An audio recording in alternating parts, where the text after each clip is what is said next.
আমি আপনাদেরকে অনুমতি দিলাম, আমার গালে দুইটা থাপ্পড় মাইরা দিবেন আপনারা। আপনাদের সমস্যা কি জানেন? আপনারা আরো আগেই যদি থাপ্পড় দিতেন তাহলে এতদিনের রাস্তা হইয়া যেত। আপনারা ভদ্রলোক মানুষ, আপনারা এরা নৌকার দোয়াই দিয়া কোনো কাজ করে না, মানুষে কষ্টে রাখছে। এই মাঝিগুলা ভালো না, যদি আগেই যদি তোর দিতেন তাহলে রাস্তা হইয়া যাইত বহু আগে। আর কোনোদিন কি পাইছেন যে নেতায় বক্তব্য রাখতেছে আর এতগুলা মোবাইল লাইট জ্বলে? বলেন তো কি কারণে লাইট জ্বলতেছে? কারণ এরা জানে যে যে ব্যক্তি কথা বলতেছে এই ব্যক্তির কথা সারা বাংলাদেশ শুনে। নাইলে কি কারণে এরা আমার ভিডিও করব? মানুষের বক্তব্য ভিডিও করে একজন বা দুইজন, 17-18 জন কেন করতেছে? আজকে আমি যে বক্তব্য দিব এই বক্তব্য সারা বাংলাদেশ এমনকি জননেত্রী শেখ হাসিনার কাছেও পৌঁছাইতে পারে এই বক্তব্য।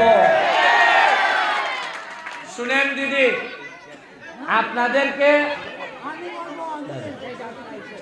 আপনাদেরকে যে নির্যাতন করা হয়, আপনাদের কাছ থেকে ভোট নেওয়া হয়, এরপরে আর নেতার সময় থাকে না, এইটা শেখ হাসিনার কাছে খবর যায় না।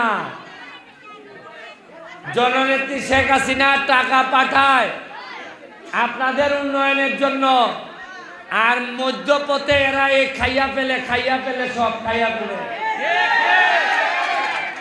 আপনি দেখেন এইবার শেখ হাসিনা বুঝতে পারছে যে নৌকা তো ঠিক আছে, কিন্তু মাঝি কিছু 2 নম্বর হইয়া গেছে। এই জন্য শেখ হাসিনা করছে কি, শেখ হাসিনা বুদ্ধি কইরা করছে কি, যে নৌকার মাঝিরে আরেকটা আওয়ামী লীগের লোক দাঁড় করাই দিছে। দাঁড় করাই দিয়া দেখতে চায় যে মাঝি কি 1 নম্বর নাকি না, যে স্বতন্ত্র দাঁড়াইছে হে 1 নম্বর। এখন আপনারা যদি ইগল মার্কারে পাস করান, এই নৌকারে আপনারা ভোট দিলেন, নৌকা না নৌকার মাঝিরে, আপনারা তো মাঝিরে দিলেন। 10 বছর ধরে মাঝিরে নৌকায় ভোট দিলেন, দিয়া 10 মিটার রাস্তাও তো পাকা করতে পারে নাই মাঝি। আমি গেছিলাম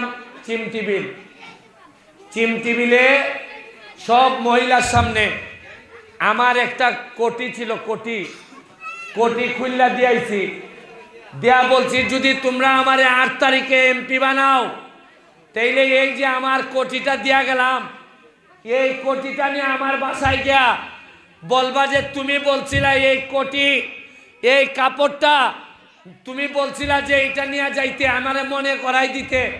আমি কোটি দিয়াইছি, বলছি তোমাদের চিমটিবিলের রাস্তা না কইরা আমি আমার কাপড় ফেরত নেব না। এইবার আসেন আমন আলোয়ার রাস্তা, এই রাস্তা দিয়া প্রেগনেন্ট মহিলা রাস্তায় ডেলিভারি হয়ে যায়। এত বছর হইল, এরপরও রাস্তাটা বানাইতে পারলো না এরা। আমি আপনাদেরকে কোনো বক্তব্য দিব না, আমি একটা কথা দিয়ে যাইতেছি। আপনারা আজকে লাইভে এটা জানিয়ে রাখেন, যদি আমি আমার এই ইগল মার্কায় ভোট দিয়া আপনারা জয়যুক্ত করেন, আমি কথা দিতেছি, আমি আগামীবার যদি আবার ভোট চাইতে আসি, আমরা লাইভ লেখা রাখেন, এখানে লাইভে রাখেন, সব রেকর্ড হইতেছে, সব জানে মানছে।